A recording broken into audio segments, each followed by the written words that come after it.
오늘 열왕기상 2장 1절에서 9절의 말씀을 우리가 봤습니다. 다윗이 이제 아들 솔로몬에게 왕을 이어갈 수 있도록 기름을 붓게 하고 마지막 유언을 하고 있는 장면이 나오고 있어요. 그런데 참 놀라운 게 오래전 일들을 꺼내서 아들 솔로몬에게 이야기합니다. 여기에 다윗의 신하였던 요압이라는 사람이 등장을 하고 또 시므이라는 사람도 등장을 하고 또 길르앗 바르실레의 아들들도 거론을 하죠. 아들 솔로몬에게 이 사람들에 대한 이야기를 하기 전에 먼저 넌 하나님의 명령을 잘 지켜 행하라. 그러면 네가 무엇을 하든지 형통할 것이다. 이렇게 축복의 메시지를 전해주게 됩니다. 네가 어디로 가든지 형통하리라. 하나님 안에서의 형통을 이루기 위해서는 반드시 조건이 뒤따릅니다. 형통하다는 것은 사실 우리가 육신의 몸을 입고 살아가고 있는 현재 시점에서 봤을 때 세상을 살아가는 동안에 모든 일들이 순조롭게 잘 풀린다. 이렇게 우리는 생각을 하고 또 어떤 일을 부딪히게 됐을 때 막힘없이 그 일을 잘 처리해 나갈 수 있는 지혜가 우리에게 있어서 결국 우리가 사는 동안에 번창하게 되는 이런 의미로 이렇게 많이 받아들이게 됩니다. 그런데 결국 정말 하나님께서 귀하게 여기시는, 하나님께서 합당하게 여기시는 하나님의 자녀들의 길은 형통하게 되더라고요. 지금 다윗은 아들 솔로몬에게 여호와의 명령을 지키라. 그리고 그 길로 행하라. 법률과 계명과 율례와 증거를 모세의 율법에 기록된 대로 지키라. 이렇게 조건을 거는 거예요. 그리하면 네가 어디로 가든지 형통하리라. 여기서 다윗이 아들 솔로몬에게 유언하고 있는 이 내용은 오늘날로 말하면 길이요 진리요 생명 되신 예수 그리스도 안에 있으라는 이야기예요. 예수님을 떠나지 말라. 너는 예수님만을 사랑하고 예수님만을 증거하고 예수님만을 자랑하면서 오직 예수님만을 의지하면서 살아가라. 그러면 주님이 너와 함께 하시고 너의 길을 평탄케 하신다 하는 내용과 같은 내용이죠. 자, 그러면 다른 한편으로 이렇게 생각을 해보면 하나님의 법, 규례, 율례 이런 것들을 우리가 기록된 대로 지키기 위해서는 일단 심적인 부담이 커집니다. 이걸 지키기가 어려워요, 사실은. 그러면 하나님께서 이러한 규례와 율법, 율례를 주셨을 때 우리를 속박하시기 위해서 주셨는가? 이렇게 생각을 해볼 수도 있는 문제예요. 그런데 다윗의 유언 가운데 요 말을 하고 난 뒤에 뒷말은 그리하면 네가 형통하리라예요. 결국 이 답이 뭐냐 하면 하나님께서 우리에게 규례와 율법과 하나님의 법도를 주신 것은 우리 인생을 속박하시기 위한 것이 아니라 우리를 형통하게 하시기 위한 열쇠라는 뜻이 되는 거죠. 우리가 육신으로 살아갈 때 우리가 원하는 우리 인간의 행복을 위해서 우리가 살면서 모자라는 많은 지혜가 있단 말이에요. 아무리 지식이 있어도 지혜가 없으면 그 지식은 아무 의미가 없는 거죠. 지식을 정말 조화롭게 잘 활용하는 것이 지혜란 말이죠. 근데 이 지혜는 결국 하나님으로부터 말미암게 되는데 이것을 깨우쳐 줄 수 있는 것이 바로 하나님의 규례와 율법, 하나님의 명령을 잘 지켜 행하는 것. 거기서 하나님의 지혜가 주어지는 거고 그것 때문에 우리가 행복함을 느끼게 되는 것이고 결국 우리는 형통한 것을 느끼면서 하나님을 찬양하면서 살아갈 수 있게 된다는 것을 말씀을 통해서 우리가 깨달을 수 있게 됩니다. 그러면 하나님의 모든 법도를 지켜 행할 때 네가 무엇을 하든지 어디로 가든지 형통하리라. 그럼 내 마음대로 무엇인가를 해도 되고 내 마음대로 어딘가를 가도 된다는 의미는 아니에요. 이것은 하나님의 의도한 대로 간다는 뜻입니다. 그러니까 하나님의 말씀에 순종하는 대로 간다는 것을 뜻해요. 규례와 율법과 하나님의 법도를 잘 지킨다라고 하는 것은 이 안에 하나님의 의도하시는 바가 무엇인가가 나와 있는 거죠. 하나님이 뜻하시는 길이 어디이고 하나님께서 나에게 원하시는 일이 무엇인가가 말씀 안에 나와 있기 때문에 결국 형통하게 된다는 것은 말씀 안에 심어 놓으신 하나님의 율법 안에 심어 놓으신 하나님의 뜻 안에 있을 때 형통하게 된다는 것을 말하는 거죠. 결국 인생이 육으로 살면서 느끼는 행복과 만족감이 영혼의 세계까지 이어지기 위해서는 하나님의 의도하신 바 안에서 형통하게 살아가야만 이것이 영혼으로 이어진다는 결론이 되는 겁니다. 그래서 우리가 순종해야 할 하나님의 뜻이 무엇인가? 이거를 원론적으로 다시 한번 질문을 해보면 결국 하나님의 말씀 안에 다 나와 있는 거예요. 우리는 구약의 시대를 지나서 예수님이 오셨기 때문에 규례와 율법과 율례를 지키려고 하는 게 아니라 예수 그리스도 안에서 예수님을 의지하고 예수님을 믿으면서 살아가면 모든 게 해결이 됩니다. 왜냐하면 예수님께서는 율법을 완성하셨기 때문에 그렇죠. 오늘날 우리가 하나님께 나아가기 위해서는 모든 율법을 완벽하게 완성하시고 하나님의 뜻을 이루어 놓으신 예수 그리스도를 믿고 그분 안에 있을 때만 결국 하나님의 의도하시는 바대로 형통한 길을 갈 수 있게 됩니다.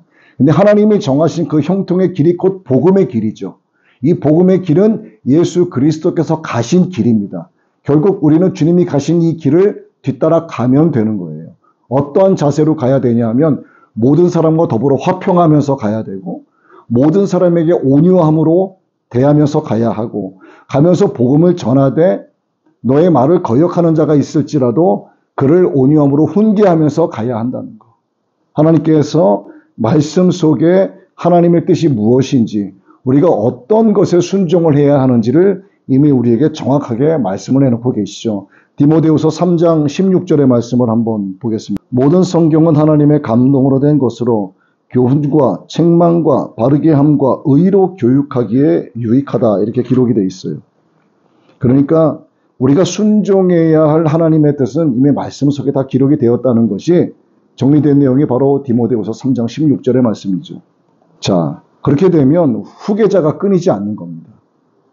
후계자가 끊이지 않는 거예요. 모든 생명체가 그렇지만 특히 이 인간은 자기의 생명의 연장으로서 자기의 자손을 끔찍하게 사랑하죠.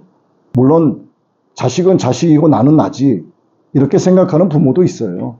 자기 생명의 연장으로서 자기 후손, 자기의 자식을 정말 끔찍히도 사랑을 하죠. 그리고 자기의 인생을 유한하지 않습니까? 우리의 인생은 끝이 있단 말이에요. 한계가 있어요. 이 유한한 자기의 존재감을 존속시키기 위해서 후계자가 끊어지지 않기를 우리는 갈망하면서 살아갑니다. 하나님께서 우리에게 주신 또 본능이기도 해요. 모든 생명체에게 주신 본능이기도 합니다. 왜? 생육하고 번성하라고 하신 하나님의 말씀 가운데는 모든 이 땅에 있는 것들이 생육하고 번성할 수 있는 DNA를 하나님이 심어주신 거예요. 특히 우리 인간의 존재감을 존속시키기 위해서 후계자가 끊어지지 않기를 우리는 소망하면서 이렇게 나아가고 있습니다. 왜 이럴까? 이것은요, 하나님께서 사람에게 영혼을 사모하는 마음을 주셨기 때문에 이런 마음이 생기는 거예요. 하나님께서는 하나님의 규례와 명령을 지켜 행할 때 그 후손이 복을 받아서 한없이 이어질 것을 약속을 하셨습니다. 이게 신명기에도 그런 말씀이 기록이 되어 있고 그리고 시편에도 그런 말씀이 기록이 되어 있는데 우리가 시편 112편 2절의 말씀을 한번 볼게요. 그의 후손이 땅에서 강성하며 정직한 자들의 후손에게 복이 있으리로다. 이렇게 말씀하고 있죠. 이렇게 하나님의 말씀 안에 있고 하나님의 의도하신 바대로 그분의 뜻을 따라갈 때 오늘날 우리가 예수 그리스도 안에 있을 때 하나님께서 원하시는 우리를 향하신 하나님의 뜻이 무엇인지를 우리로 하나님의 지혜를 따라 깨닫게 하시고 그분의 길을 갈 수 있도록 우리를 인도해 주시고 또 그렇게 됐을 때 하나님께서 우리에게 땅에서 내 생명의 길이라 이렇게 약속도 해주셨어요. 이거는 뭐냐면 후계자가 끊이지 아니한다는 거. 그러니까 우리가 읽은 시편 112편 2절의 말씀과 짝을 이루는 말씀이 바로 출애굽기 20장 12절의 말씀입니다. 내 생명이 땅에서 길리라. 이것은 내가 천년 만년을 살아간다는 의미가 아니라 하나님의 복 있는 자의 후계도가 끊이지 않는다는 것을 뜻하는 거예요. 예를 들어 제가 하나님께 합당한 종이라면, 그런데 제가 한 60이 돼서 만약에 죽게 된다면 단명하게 되는 거죠. 그럼 난 하나님께 저주받은 자인가? 그렇지 않다는 얘기입니다. 이게 그걸 의미하는 게 아니에요. 내 생명의 땅에서 길리라 하는 것은 내 개인적인 생명이 긴 게 아니라 하나님의 복받은 자의 후손이 대대로 이어진다는 것을 뜻하는 거예요. 그래서 주님의 말씀 훈계를 듣고 기다리는 자는 생명을 얻고 하나님께 은총을 얻게 된다고 또 잠언 8장에서도 이런 말씀을 하고 계십니다. 저는 지금 열왕기상 2장 1절에서 9절의 말씀을 전하면서 3절 하나의 말씀만을 갖고 지금 말씀을 전했어요. 그런데 쭉 이하에 보면 어떤 내용이 나오냐면 스루야의 아들 요압이 내게 행한 일에 대해서 솔로몬에게 이야기합니다. 요압이 마지막 때에 큰 잘못을 저질렀어요. 아도니아가 부왕의 뜻을 어기고 자기가 스스로 왕이 되려 했다는 죄를 범했다고 얼마 전에도 말씀을 드렸죠. 그때 아도니아가 내가 왕이 된다 하고 불러 모은 자 중에 요압이 있었어요. 요압은 어떻게 했어야 되는가? 이걸 거부했어야 되는 겁니다. 거절이 아니라 거부하는 게 맞는 거예요. 거절과 거부의 의미는 다르단 말입니다. 거절은 어떤 상황에 대한 것이고 거부는 완전히 그를 배척하고 따르지 않겠다라고 하는 걸 의미하는 거죠. 거부해야 됐었는데 요압은 거기에 갖다 붙은 거예요. 다윗이 이거를 알고 있는 겁니다. 그리고 그의 백발이 스월에 평안히 내려가지 못하게 하라 이렇게 이야기하고 있어요. 또 있습니다. 압살롬 아들에게 쫓겨서 갔다가 이렇게 정말 어려움을 당하고 있을 때 바르실레의 아들들이 다윗의 일행을 이렇게 영접을 해주고 먹을 것을 제공해주고 극진히 섬겼습니다. 다윗이 이걸 잊지 않고 있는 거예요. 그리고 네 상에서 먹는 자들 가운데 이들을 두어라 이렇게 축복의 메시지를 남겨놓습니다. 또 있어요. 압살롬에게 이렇게 도망가게 됐을 때 어떤 사람이 나타나서 욕지거리를 해대는 거죠. 저주의 말을 퍼붓는 자가 바로 시므이라는 사람이었습니다. 근데 결국 다시 왕권 회복을 위해서 왕정길로 오르게 되자 시므이가 이제 두렵고 겁을 집어먹고 다시 다윗에게 나와서 다윗을 영접하는 거예요. 자기가 이제 실수한 걸 깨달은 거죠. 아, 이제 나는 죽게 생겼구나. 그러니까 무서워서 다시 다윗에게 가서 엎드려 조아리고 영접을 하는 모습이 나옵니다. 참 비겁한 인간이죠. 근데 다윗이 시므이에게 그 당시에 뭐라고 이야기했냐면 내 칼로 너를 죽이지 않겠다 약속을 했어요. 그런데 죽기 직전에 솔로몬에게 이야기를 하는 겁니다. 너는 그를 무죄한 자로 여기지 말라. 너는 지혜 있는 사람이니 그에게 행할 일을 네가 알 것이다. 이렇게 이야기하는 거예요. 결국 이게 무슨 뜻인지 알지 않습니까? 우리는. 솔로몬이 정말 지혜롭게 행하게 됩니다. 시므이를 불러서 나중에 이야기해요. 네가 길르앗이든가 거기 그 경계선을 벗어나지 말라. 벗어나면 넌 죽는다. 근데 3년 뒤에 시므이가 그걸 까맣게 잊어버리고 어떤 일로 인해서 길르앗을 벗어나게 된 거예요. 그래서 부하를 보내서 그를 죽입니다. 우리가 하나님 앞에 죄를 범하고 살 때 예수님의 보혈로 덮어주십시오. 나의 죄를 용서해 주세요. 주님의 보혈로 정결하게 씻어주세요. 우리 죄 씻음 받아요. 용서를 받습니다. 근데 또 한 가지가 있어요. 지금 제가 이렇게 말씀을 드렸는데 이걸 다르게 해석을 하게 되면 주기도문, 예수님께서 가르쳐 주신 기도를 보면 하나님께서 우리의 죄를 기억하지 아니하신다. 너희 죄를 도말한다. 이런 말씀이 있지 않습니까? 이게 뭐냐? 우리가 우리의 죄를 사하여 준 것 같이 우리의 죄를 사하여 주옵시고 이렇게 기도하라 가르쳐 주셨잖아요. 이게 뭘 의미하는 것입니까? 누군가 내게 죄를 범했어요. 내가 그 사람 때문에 굉장히 막 화가 나 있는 상태고 마음이 아주 아픈 상태예요. 잠을 못 이뤄. 그런데 그 사람이 와서 내게 지극정성으로 나를 영접하고 내게 용서를 구한다 이거죠. 내가 당신에게 끼친 손해를 이렇게 다 갚기 위해서 왔다. 지난 몇 년간 내가 당신을 찾아오지 못한 이유가 이랬다. 뭐 어떤 영화나 드라마 보면 이런 스토리가 있잖아요. 그럼 보통 어떻게 해줘요? 예이노마 하고 치는 게 아니라 대부분 용서를 해준단 말이에요. 바로 이거예요. 나에게 용서를 구하는 자를 나는 그를 용서해 주는 거예요. 근데 나에게 용서를 구하지 않는 자를 용서해 줄 수 있을까? 용서해 주기가 어려운 거예요. 우리가 우리의 죄를 사하여 준 것 같이 이거는 나에게 용서를 구하는 자를 용서해 주는 그런 입장이 되는 거예요. 그 뭐냐? 우리가 예수님께 나의 죄를 용서해 달라고 하잖아요. 주님의 보혈로 나를 씻어 달라고 하잖아요. 그러면 회개하면 주님은 보혈로 씻어 주시고 용서해 주시는 거예요. 그럼 하나님 아버지는 나의 죄를 도말해 주시는 겁니다. 너희 죄를 기억하지 아니한다 말씀하시는 거예요. 근데 지금 여기는 어때요? 시므이는 어떻습니까? 다윗에게 나와서 영접하고 자신의 잘못을 이야기했어요. 그런데 정말 하나님 보시기에 시므이가 자기의 마음을 찢어가면서까지 다윗 앞에 나와서 정말 회개한 것일까? 아니면 자기가 살기 위한 임시 방편으로 이렇게 한 것일까? 우리는 생각해보면 상식적으로 답이 나오잖아요. 시므이가 다윗을 다시 저주하다가 찾아와서 영접하고 내가 잘못했다라고 요구하는, 용서를 구하는 것은 자기가 살기 위한 방편이지 정말 전심을 다해서 회개한 게 아닌 거예요. 하나님은 이걸 아신다는 얘기입니다.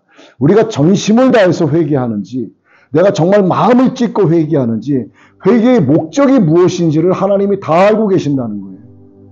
내가 왜 예수님의 보혈로 나를 덮어주셔서 나를 정결하게 해주십시오. 이렇게 기도하는 목적과 동기가 뭐냐 이거야. 하나님이 내 마음의 중심을 알고 계시는 거예요. 내가 죄를 범했을 때 아예 까짓거 회개하면 되지 뭐. 회개했어요. 또 죄를 아예 회개하면 되지 뭐. 내 마음의 평정심을 유지하기 위한 도구로서의 회개는 하나님이 기뻐하시지 않는다는 걸 뜻하는 겁니다. 이게. 스루야의 아들 요압, 이 사람은 다윗의 충실한 신하 둘을 죽였어요. 이스라엘의 군대 장관의 아들, 유다의 군대 장관의 아들을 죽여버린 겁니다. 다윗은 이것을 기억하고 있었고 요압은 다윗에게 찾아와서 용서를 구하지 않았어요. 다윗은 가지고 있다가 아들에게 이야기해서 결국 그의 죗값을 치르게 합니다. 마찬가지 우리가 주님 앞에 나와서 예수님의 이름으로 회개하고 부르짖으며 기도할 때 회개하는 동기와 목적이 뭐냐? 하나님은 그 중심을 보고 계신다는 것을 이 말씀을 통해서 우리가 깨달을 수 있어야 된다는 거죠.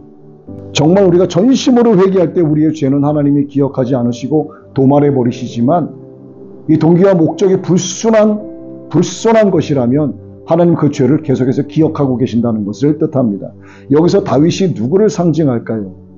다윗의 상징하는 이면의 모습은 바로 예수 그리스도를 상징하는 거예요. 예수님의 보혈로 죄 씻음 받기 위해서는 우리가 정말 전심으로 회개해야 되는 거예요. 악인은 반드시 책망을 받게 된다는 거. 우리가 예수님의 이름으로 회개를 하더라도 좀 마음을 찢고 전심을 다해서 회개하는 그런 기도를 우리가 하나님께 올려드려야 된다는 거. 그렇게 하면서 정말 우리가 예수님 안에서 온전한 신앙의 길을 가기를 갈망하고 성령님의 도우심을 간구할 때 하나님께서 나를 기뻐하시고 내 생명의 해가 길리라 하신 하나님의 말씀이 우리의 삶에서 적용되게 해주신다는 것을 오늘 말씀을 통해서 우리에게 가르쳐주고 계십니다. 다윗이 솔로몬에게 이런 이 마지막 말, 그게 두 가지였죠. 우리가 정말 오늘날로 봤을 때 예수 그리스도 안에 있어야 되고 예수 그리스도의 반석에 믿음의 뿌리를 온전하게 내리고 있어야 된다는 것. 그래야 형통의 은혜가 우리에게 주어지고 이것이 영원까지 이어진다는 것 하나. 또 한 가지는 우리가 하나님 앞에 나아가 주님의 보혈로 죄 씻음 받고 회개 기도할 때 정말 전심을 다해서 회개해야지 동기와 목적, 중심을 보시는 하나님께서 우리의 죄를 도말해 주실 수 있다라고 하는 것을 이 지금 요압과 시므이 이 사람의 행위에 대한 다윗의 특단의 조치를 보고 우리가 깨달을 수 있게 된다는 얘기입니다. 이 말씀이 우리 안에 능력이 돼서 우리의 삶 가운데 적용이 되기를 예수님의 이름으로 축복합니다.